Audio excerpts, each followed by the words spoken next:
So since Star Wars is sort of relevant again, I decided it was a good time to go back and rank all the Star Wars movies. In fourth place is Episode 9, The Rise of Skywalker. Don't worry, it's moved down a lot ever since then.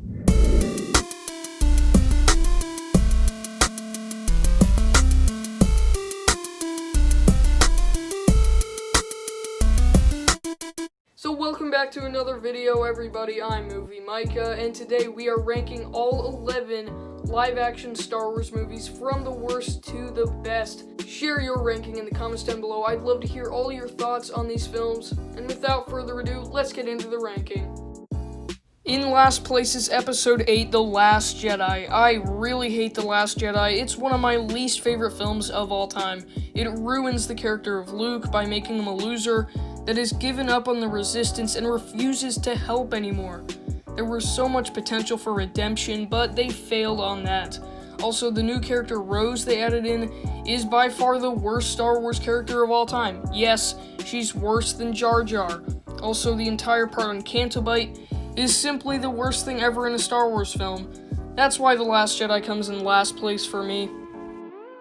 Coming in at number 10 is Star Wars Episode 2, Attack of the Clones. I guess I don't hate the prequels as much as some people do, but Attack of the Clones is really bad. It has the worst dialogue in the Star Wars universe, and it has the worst romance I've ever seen with Anakin and Padme. I do find the prequels entertaining enough and not too hard to get through, but Attack of the Clones does have some really boring parts. It still has a couple good moments, like when we finally get to see Yoda have a lightsaber fight, but that's the only reason it isn't the worst one.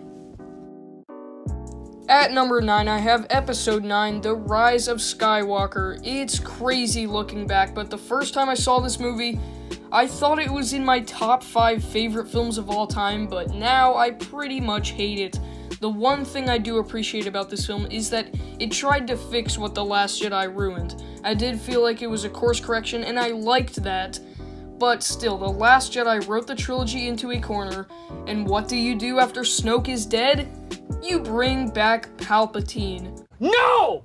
No! You just can't do that. It takes away the great story of all the original 6 movies, and I just hate how it does that, and it doesn't even care. It ruins all the canon, and it doesn't even care. At number 8, I have Episode 1, The Phantom Menace. After the original trilogy, I can imagine this being a huge disappointment, but I don't think I hate it like many do. The perspective that I have on Star Wars makes me kind of like the prequels, but this is still a very bad movie. Young Anakin combined with Jar Jar is not fun to sit through, and there's a lot of concepts that were somewhat ruined in this one. The Phantom Menace really didn't do much that the prequels were supposed to do. Darth Maul and Qui-Gon are great new characters though, and I still find this movie somewhat watchable. Coming in at number 7 is Solo, A Star Wars Story. This film is incredibly pointless, and I despised it right out of the theater. But if I'm being honest, it's not that horrendous. It's just a mediocre, pointless, dumb, fun time. The purpose of this film was basically to tell us how Han got to meet Chewie, and even that part was incredibly unsatisfying. Also, a horrible part of this film is when a man from the Empire gives Solo his name. Solo? That is awful. I can't believe they did that. Not much about this film is well done, but it can be enjoyable if you just turn your brain off and not look at it as Star Wars. Number 6 is Episode 7, The Force Awakens. I remember the first time watching this film on opening night in theaters and really loving it. It is by far the best of the new trilogy. Now that we realize they didn't have a plan, The Force Awakens looks a little worse than it did at first, but I still think it is a good film. I wish they had thought of something better than another Starkiller base, and there are a few too many similarities with A New Hope, but I still really do like it. These characters had so much potential, and it's a shame the rest of the trilogy kind of ruined it. Making my top 5 is Episode 3, Revenge of the Sith. This is by far the best of the prequel trilogy and kind of makes them worth it. The lightsaber battles are the best out of any Star Wars film, and all the action is really great. We had Obi-Wan against Anakin and Yoda versus Palpatine all happening at the same time, which was all awesome. Now, we still had some prequel memes and cringy moments, but there's too much good to be bothered by it. I also think this film handled Order 66 really well, and it's one of the biggest gut punches in Star Wars. For the most part, I think this film did exactly what it needed to. In fourth place is Rogue One, A Star Wars Story. This is easily the best film to come from Disney Star Wars. And I don't know why, but I really liked all these characters right away. They're not fantastic characters or anything, but I really like them. Rogue One is one of the smaller scale Star Wars adventures, and it was really good. The final battle is amazing, and it's some of the best Star Wars action we've ever gotten. The way the ending flowed right into A New Hope, and getting to see Darth Vader fight with modern special effects, that was all fantastic. Number 3 is the original Star Wars A New Hope. This is one of the most iconic movies ever made, and it deserves it. Even though it is the weakest of the original trilogy, in my opinion, it is fantastic. Luke's arc is one of the best you'll ever see, and all these characters are so iconic, including Darth Vader, who's one of the best villains of all time.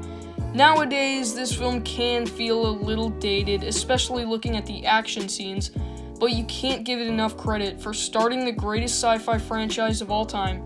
It had everything you could want from this genre.